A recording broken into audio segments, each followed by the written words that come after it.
Okay, good afternoon to everyone and welcome to this new edition of the Etincelle seminar of Sony Computer Science Lab in Paris.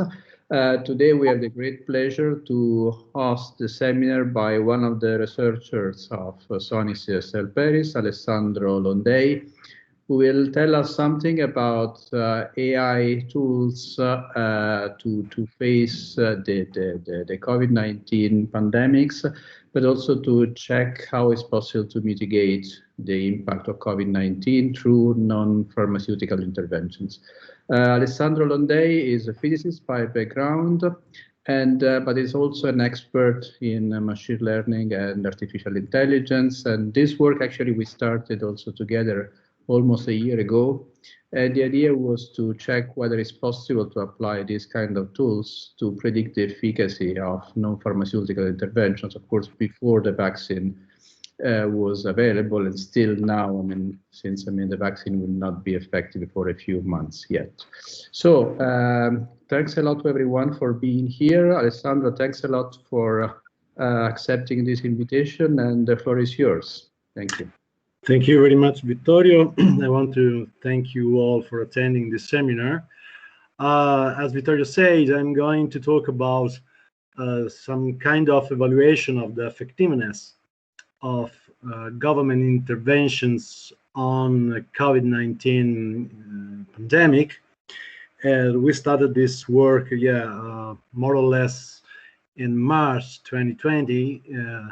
As we are going to see, you're going to see later, in collaboration with the group of researchers in Vienna, and we wondered if it was possible to understand from the official data if COVID-19 could be somehow mitigated by the application of the non-pharmaceutical interventions, and which was the real impact of each one of these interventions. So let's get started. I just want to rewind the tape until about 1 year ago, when we heard about a very weird phenomenon happening in China, in the region of Wuhan. And they say that a very strange epidemic started, and we knew that it was related to a new kind of coronavirus. Actually, we didn't have that many information about that, mostly because it was a real novelty, and no one in the world knew how to deal with this kind of problem. And but all the Western countries wondered what we could do if this virus could arrive in our countries, and how we could deal with that, how we could apply some containment measures in order to keep the level of epidemic low. And actually, what happens is that at the end of February, a very, very strong epidemic started in northern Italy, and about the last week of February 2020, and after that it propagated all around Europe first, and then all over the world. So after applying several kind of measures, of containment measures, in spring, we wonder what it could be if a second wave would come. Actually, it arrived in autumn, and we thought at that time that we could extract the main information in order to deal with the second wave more efficiently. But also, how well the Western countries, or in general, all the countries in the world, responded to the crisis of coronavirus, and how the different measures and different approaches has been more or less efficient in controlling and containing the virus. And also,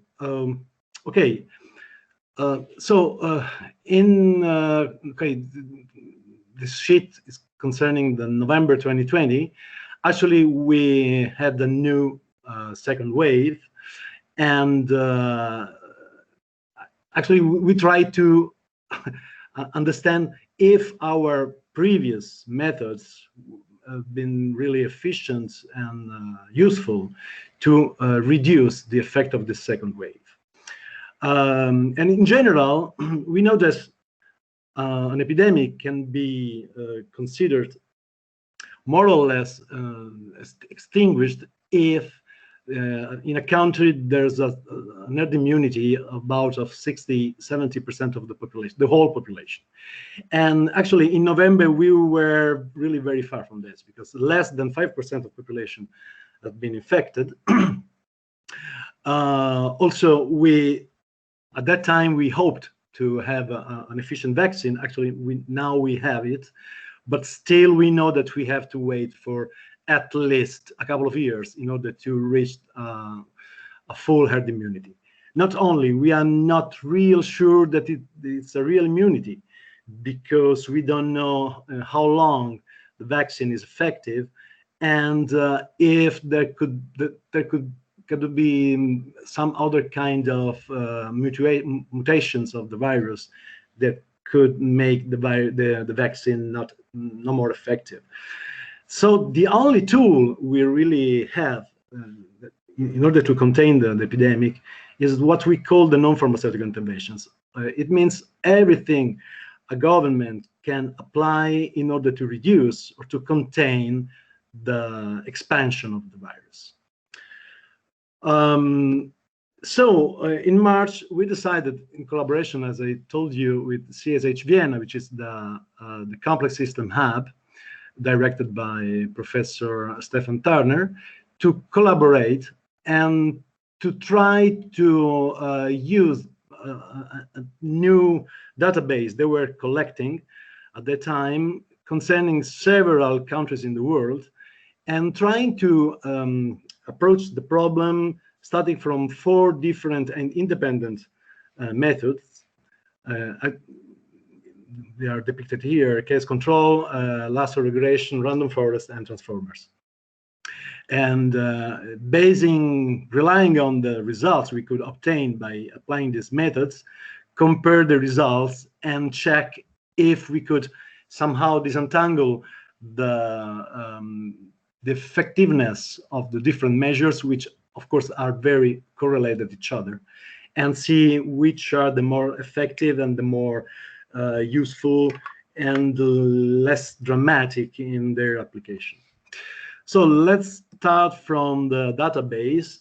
This database has been built by the Vienna colleagues, and it concerns the information related to the political and government interventions in 74 countries, mainly 31 from Europe, 13 from Asia, and 30 states, mainly from America, because we have some countries in South America and Canada and Mexico, and some states in US.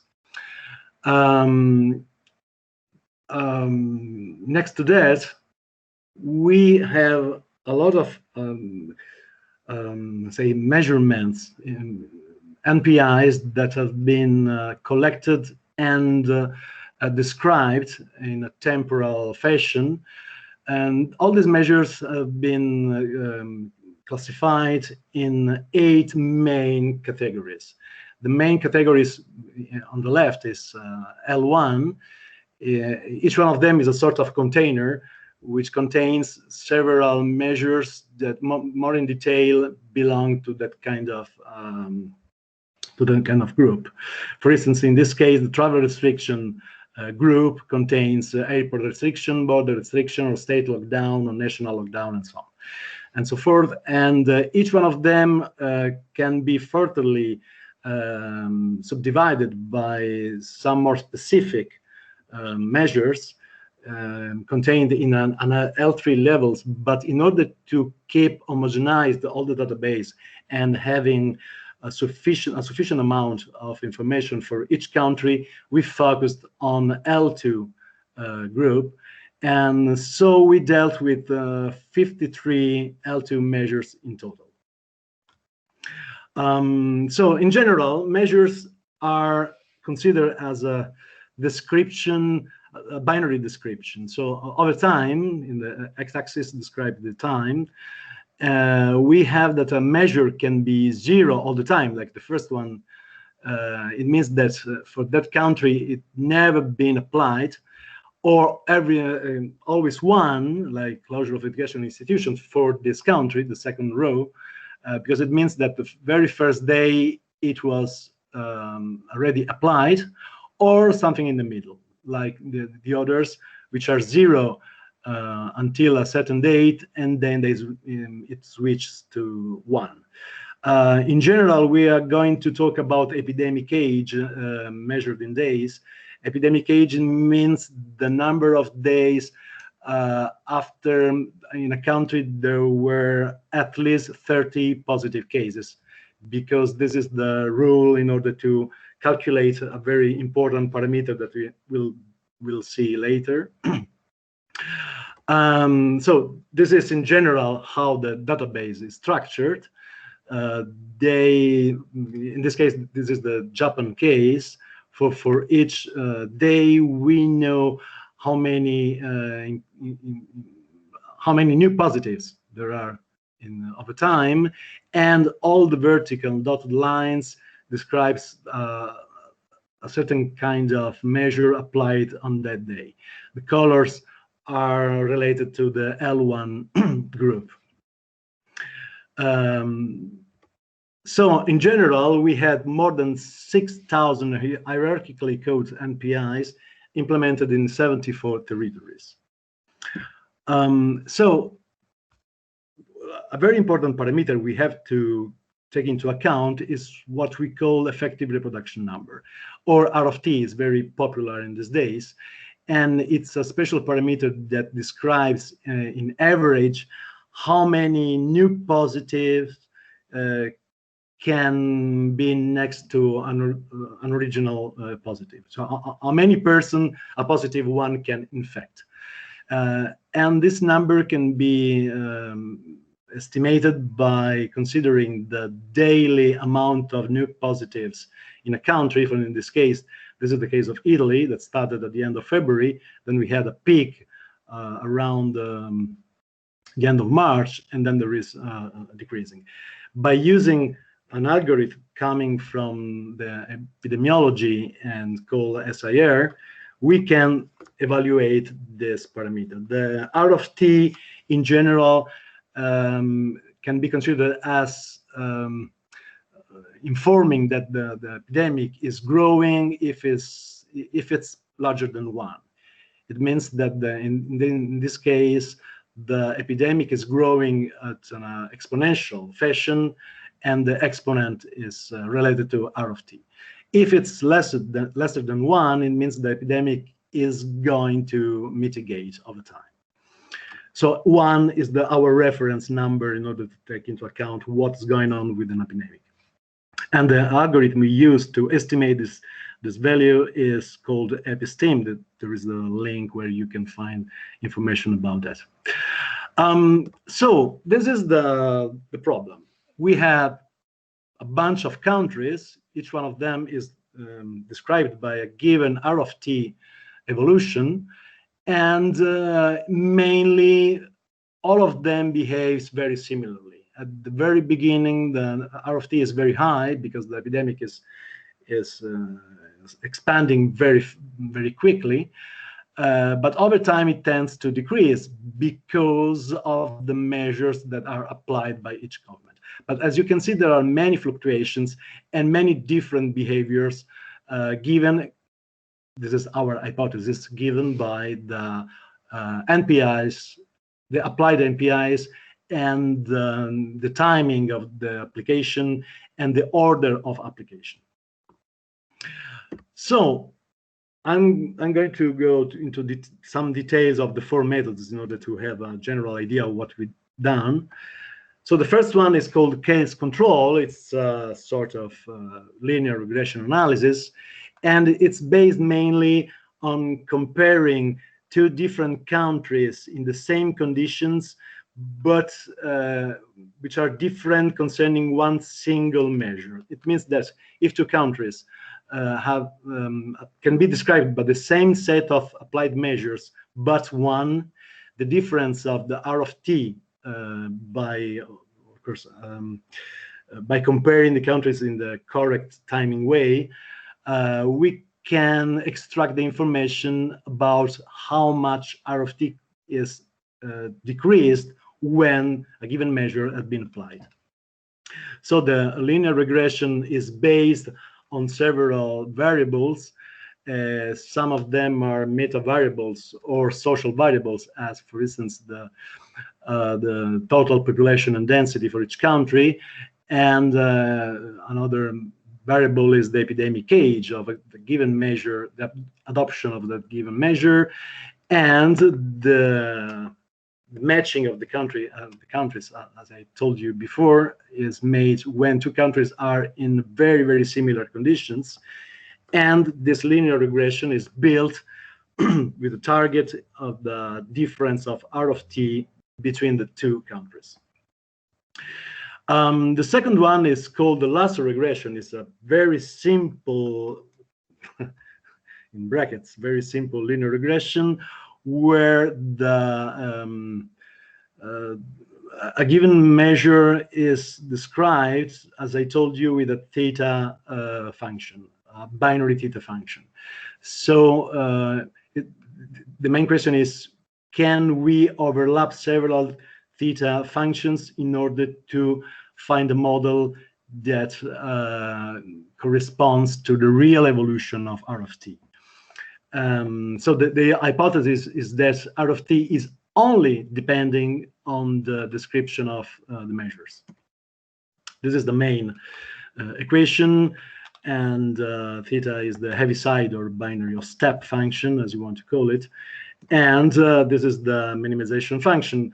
Who is skillful in lasso regression can notice that on the right there is the norm, the one norm of the parameters beta, which is the part of this regression which tends to put in evidence the main effects of the independent variables. Okay, so the next one is the random forest approach. So now we are moving towards machine learning and a nonlinear machine learning approach. Random forest is a general application and stochastic applications of the name trees, the decision trees, where the main target is to try to predict the next value of R of t given all the information up to that time, and by exploring all the possible combination of the independent variables. In general, this approach didn't give us a real impact in terms of how much R of t changes over time if a measure is applied or not, because it is not relying on this method. But the main outcome is a sort of feature importance by comparing the ability of the random forest system to predict the real behavior of RT compared with noisy inputs. And last but of course not least in my case is the application of transformers. I know that several of you are very well trained in transformers, and transformers are a very special family of neural networks, mainly based on the concept of attention, and they are much more effective comparing them with recurrent neural networks. They can store in memory all the past information, and I mean theoretically they don't forget anything. So we try to apply this approach in order to train the neural model in order to predict the next value, the next day value of RRT given all the measures applied up to that moment and all the previous values of RRT. And we try to evaluate the change in R of t, delta R of t, by applying what we call a knockout approach. So we asked the network, what is your evaluation of the normal evolution of RT, and what if I remove that specific measure from the all the family of measures applied at the moment. More specifically, I used only this left part of the transformers. I only used what generally is called a BERT-like transformer, by using only the encoder part, because we are not dealing with a series to series training, but we just want to predict the next value. So this is the main approach. On the left here you can see all the measures which are in columns and the time of their applications in vertical. So the yellow lines means that in this case the first two, maybe three measures are applied the first day of the epidemic. The next one is never applied all over the period, but some of them are applied, in this case, after the 10 days, or here after the 30 days, and so on. So in order to train the neural system, we just cut this plot horizontally, and we have the situation of the measures at that given time. So this specific vector is put in this box, and we know what is the value of RT in that specific time. So by concatenating these two elements, we fed up the transformer at the input, and then we asked him to predict the next day value of R of t. This is a simple, say, autoregressive approach with inputs, non-autonomous autoregressive approach. So let's see some outcomes, the general outcomes of the four methods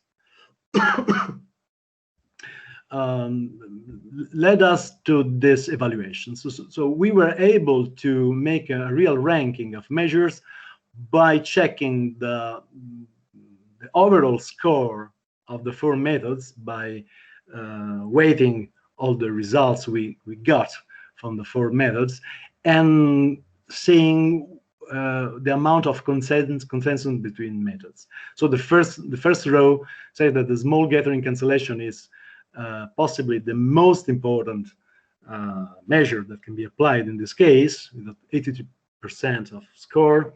All the methods said that it is a very important measure, and following there are all the others.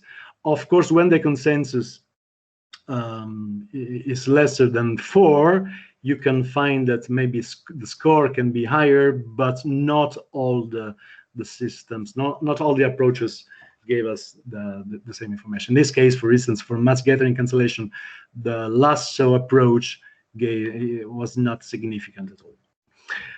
So in this way, we had a full ranking for all the 74 countries. So in general, we can say that some of measures are more important than others. And this is very important for governments in order to see not only which is the best way to contain, in general, the epidemic, but also the possibility to see what is the predicted amount of RRT which is removed from the overall amount if that specific NPI is applied. In general, here there is a value of delta R which is minus 0.35 or 22% or 32%. So it's very important. And in this case, governments can avoid to apply very drastic and important measures which can be very, say, dangerous for population, very important for economics and social wellness. The same evaluation are depicted here, so you can see in a graphic way, and much more, I mean, it's much more easy to compare the measures. And yeah, all the colors are related to the L1 level of description of measures. So not only, we could also try to give an indication of the temporality of what governments did over time. So in this case, the time is in vertical, moving upwards, and the size of the measures is related to the impact of this kind of measures. So small gathering cancellation is the biggest one because it's the first one in the ranking. And okay, the horizontal dimension is only trying to distinguish between L1 elements. So the blue one are case identification, the environmental measures, up to travel restriction on the right. So we can see that several countries started before the real outbreaks, and but after 6 or 7 days, there is a maximum application in general of this kind of measures. So in order to assess our results, we also extended the same analysis to 2 different databases. One is CoronaNet, and the other one came from WHO, for a total of more than 42,000 additional NPIs from more than 200 countries. And in general, we got similar or identical results. Not only, we also tried to use the same approach by removing single continents in order to see if there is a geographical impact in these measures. And actually, we found that if we remove Europe or Asia or America, we can have some substantial differences. So this was the first moment we understood that there is a country level that may change the evaluation of RT because some other factors. So let's go in a little bit in depth with the results of transformers, because in our opinion it's quite exciting what the transformers can do. So of course, the transformer in general gave us a different ranking. Even if small gathering cancellation is in the second row, you can see there is a bit modification of the general, but mainly the most important NPIs that we put in the main ranking list are depicted, are included in the upper part of this ranking. Okay, what we can do with our transformers? So in general, we can do 2 things, what I call prediction and evolution. Prediction is just asking the transformer to predict the next day value of R of t. And actually, this is one of the predictions we got specifically for Italy. And the dashed line is the target, the real R of t value, and the blue line is what the transformer said. And it's rather good. But evolution is something different. We asked the transformer, what if I tell you only the first value, only the first value of R of t, the first day, and then I just give you the sequence of NPIs over time? You can feed your input by taking your prediction the last day. Of course, things change a bit, not only a bit in this case, because this is not the best prediction ever. But in this case, as I said, we only gave the first real value, and then we always find a decreasing of the curve, and the transformer is much more pessimistic than reality. But now we are finding out that by comparing these results with the new results we are working on, that this behavior can be given by the very different behavior of several countries, and maybe the structure, the architecture of the transformer was not that complex in order to catch specifically all the single country behavior. In general, we got a very interesting outcome, because one of the experiments we did was, what if there are no measures applied over time? So in this case, we know that when an epidemic is left free to spread out in a country, R of t converges toward the so-called basic reproduction number, which is the effective amount of the ability of the virus to expand over the country. And actually, we found that the transformer gave us more or less a straight horizontal line. This is the orange line is what the transformer said, always in evolution mode. And we found that this is always for Italy, and an estimation of R naught for Italy is something from 3.6 and 3.8, and transformer is telling us that it's something like 3.8, and no country had a situation like this. So all the countries shown an evolution of R of t, a real R of t, decreasing from the first stage to the end of our analysis. Moreover, okay, I want to go in detail on our approach. What is the knockout evolution? So we know that the normal prediction or evolution related to R of t in a given country is this blue line. What if I remove a specific measure, in this case personal protective measures, concerning the application of masks or gloves? We know that Italy applied these measures around day 16, I think, and then the orange line, the orange curve, is the outcome of the transformer that is saying, well, if you don't apply this measure, you have an increasing of R of t over time. So the difference between the orange line and the blue line is the amount of R of t we can lose if we don't apply that given measure. And actually, the area between these two curves is related to the number of new positive cases and, with a given delay, the number of deaths. So it's very important to understand what is the impact in this case, and the approach is just removing a measure from the time course.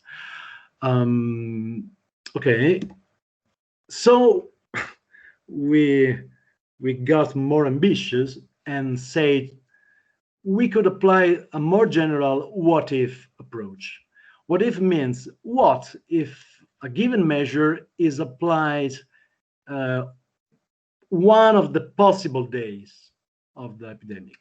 So what if a given measure is applied at time 0, or a time 1, or a day 2, and so on? So we found very interesting results. I want to leave the first one for the end. For instance, in this case, we are looking at what happens if small gathering cancellation in blue is delayed from the first day to the next ones.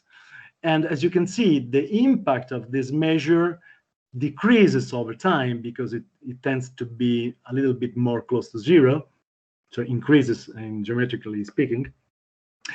And it means that in this case, it's really better to apply these measures at early stage. This kind of evolutions, we call this kind of evolution as the earlier the better, because they are going to increase over time. We also found something very weird, because in this case, we see that there are two measures which if I remove them, I have a positive increasing of R of t. It means that but we are dealing with surveillance and enhanced laboratory testing capacity. So we thought about that, and it's quite normal that it's like this, because if I improve the ability to find new cases, as in surveillance, or the ability to test more cases, of course, I will find more positives. And if I find more positives, R of t, of course, increases. So if I remove that measure, I find some positive increment. In this case, we have another behavior. For these measures, the best is not applying at early stage, but waiting at least 2 weeks. Last one is the most controversial because it's concerning the national lockdown. As you can see, the impact of national lockdown is not that big. And it's quite strange because we know that if a country applies national lockdown, the evolution of the virus tends to decrease very quickly. But in our case, for more or less all the countries, national lockdown was the last measure applied after a bunch of other measures already applied. So in this case, we we cannot really talk about national lockdown, but only what is what remains after having applied all the other measures. So if I reduce the gathering, apply the small gathering cancellation and mass gathering cancellation and the school closures and so on, usually after them there is a national lockdown. So a big amount of containment is already done by the other measures. So we explored all the possible measures for all the countries. And in this case, we identified 20 NPIs, which responds to the question, the earlier the better. So all these measures, basing on what the transformer says, are better to be applied at early stages. But not only. By using transformer, we can go to country level. So we can check what is happening in every country, not only in general by considering all the countries, because we have a general model which reacts to the inputs, and in this case, the inputs are NPIs.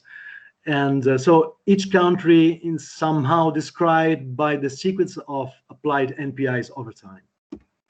So the first thing we found was related to the ranking entropy. We could assess the ranking of the measures for each single country. And then we try to see if every measure was more or less constant in the same section of the ranking, or it was its position could be very different from country to country.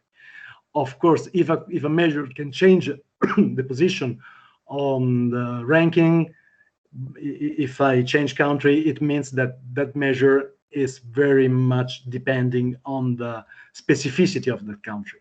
So you can see that the entropy is very high for all the first part of measures, and then it decreases towards 0 in the right part.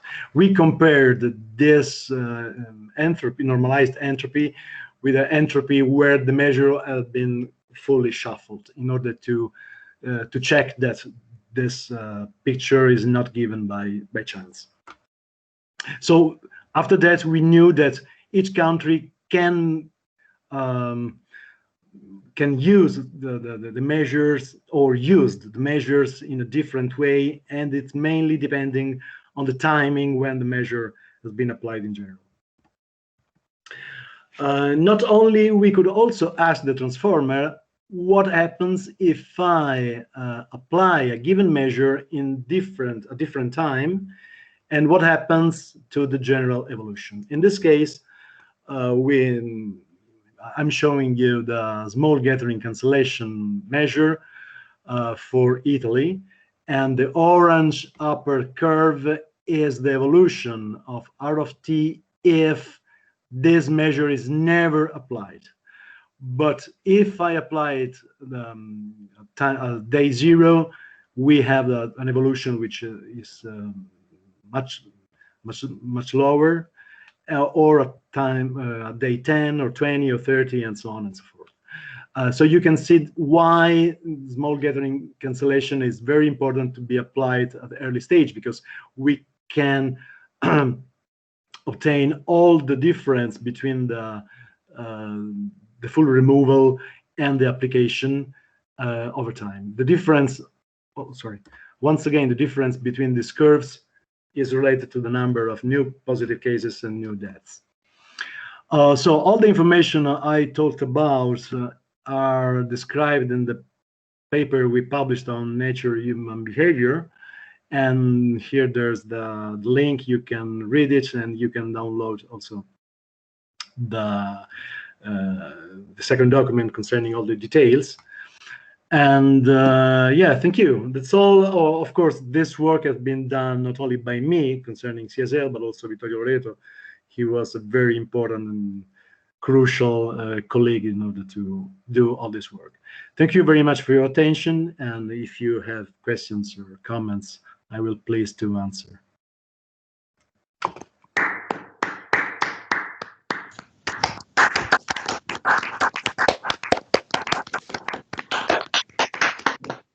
Thanks a lot, Alessandro, for this thorough explanation of the work.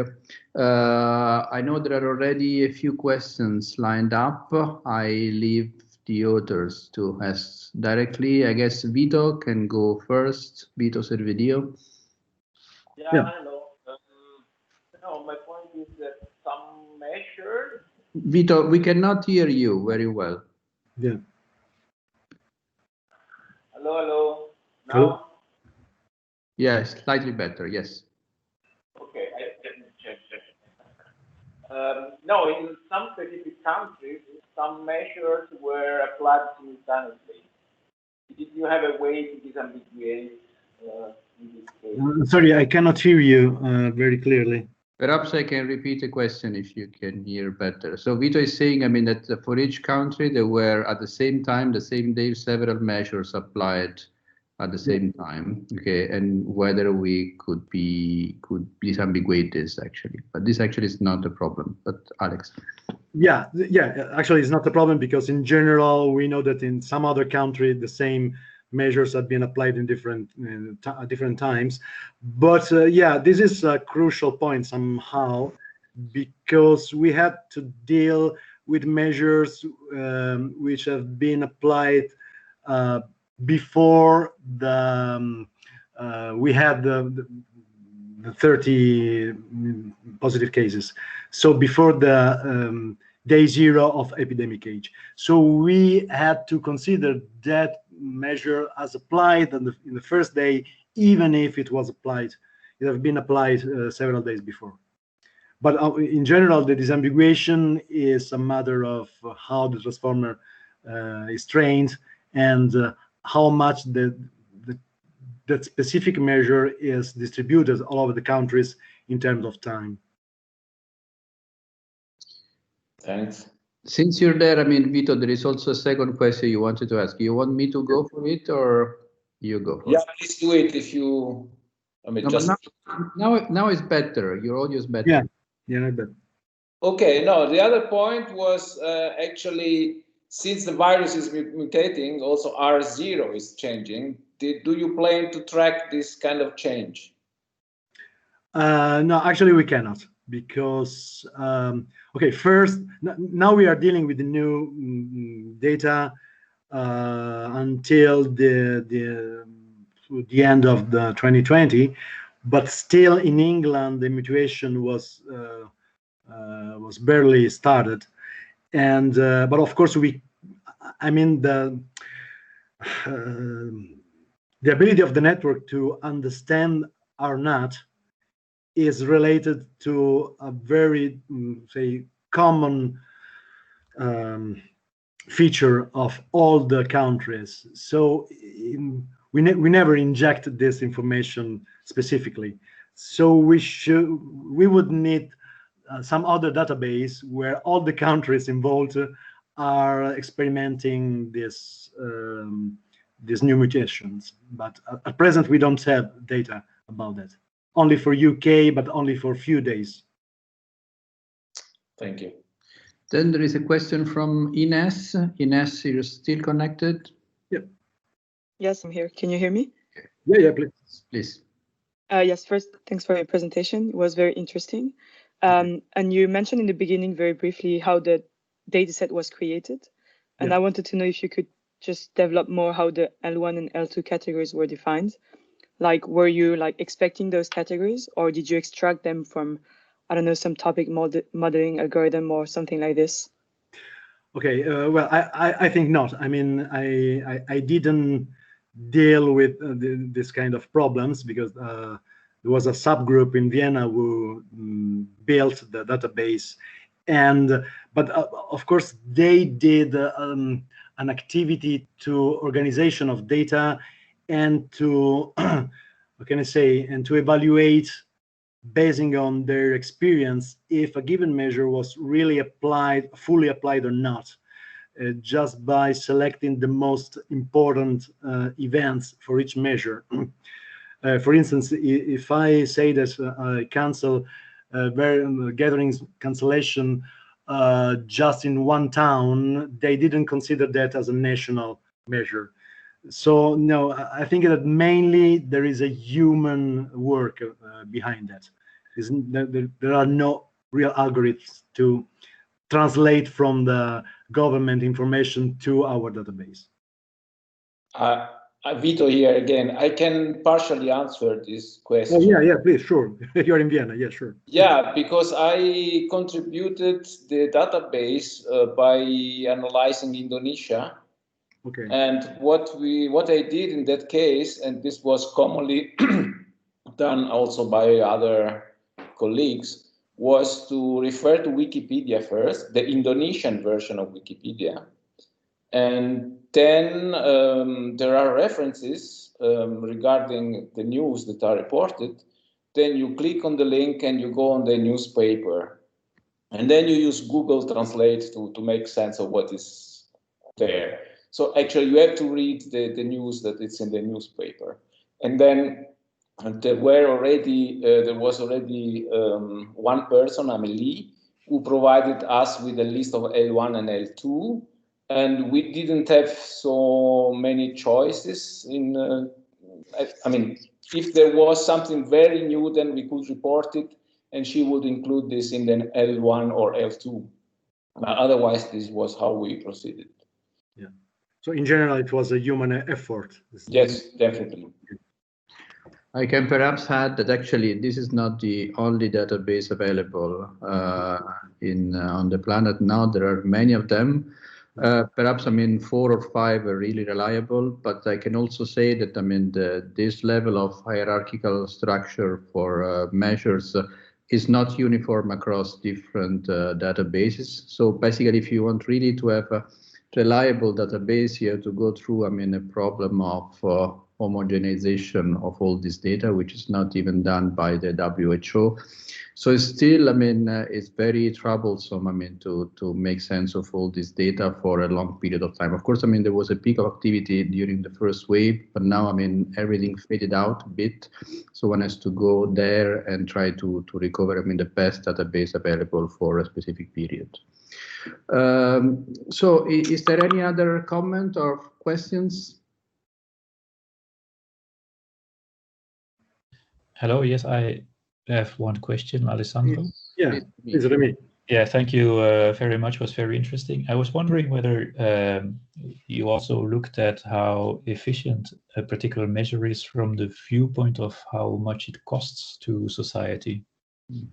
No, we didn't do that because, okay, mainly it was not the main topic of our research, but I think that we didn't have data at all concerning this point. But it could be really very useful, because if we could translate the efficacy of the measures in terms of economic or social impact, I mean, in a more specific way, it could be really very, very, very good in general, because there is not only the impact on the virus, but also the ability to be more efficient in a country. Yes, yeah. Because one of the big discussions is always how whether the measure is worse than the problem, right? Yeah, sure, you're right. I think it's all material for future work. Yeah, it's fascinating. Thanks. No, thank you. So more comments, suggestions? I have still, sorry, I'm bothering you. Still one curiosity. Alessandro, you showed a panel with a lot of graphs, and among those, this one? No, this one, yes, yeah. And it's kind of strange that closing schools, yeah, and epidemic age of adoption, they kind of look different from all the others, at least at the starting point. Do you have any idea why it is so? No, but in general, I think that, yeah, it's no, okay. This one, you meant this one. This is more above all the closure of educational institutions. This was the one that, because it's also a hot topic now in Italy. So yeah, of course, if we can say something. Well, but as you can see, the slope of these curves is really very constant. I mean, several others tend to go towards zero very fast. In this case, they seems to be linear somehow, and that's why the impact on delta R of t is bigger than others. It means that all of these two measures, it's better to apply them at early stage, but also they are effective all over the period of the epidemic. I mean, I cannot be more specific than this, but this is the reason why we have these measures in the top of the main ranking. Okay, thanks. Okay, we have time perhaps for one or two more questions or comments. Alessandro, thank you very much for your presentation. Just, I was a bit surprised to see that mass gathering cancellation is lower rank than small gathering cancellation, because yeah, I would think in terms of recommendation, mass gathering is really bad, so you should cancel it in priority. But yeah, how do you explain that small gathering cancellation is more important? Well, okay, I have just some intuition about that. Of course, they are more important because they concern many more people than in small gathering cancellation. But in my opinion, is given by the fact that mass events or mass gatherings are much more rare than small gatherings. So, of course, it's very important to avoid mass gatherings, but they are in general much less than the others. So the impact that we measured on R of t in general is smaller. This is my own opinion, of course. I don't have a real sure answer. Maybe Vittorio can give us. I would have said the same. Yeah. Okay, thank you. Thank you too, David. So perhaps, David, I give the floor back to you for the closure of this seminar and the announcement of the next one next week. Okay, thank you very much, Alessandro. It was very nice. And so I hope you will all be there next week for Elisa Omodei seminar. We will talk about data analysis for food security. She's part of the World UN World Food Program. So I hope to see you there, and thank you very much for attending. Bye. Thank you. Goodbye. Thank you, Alessandro.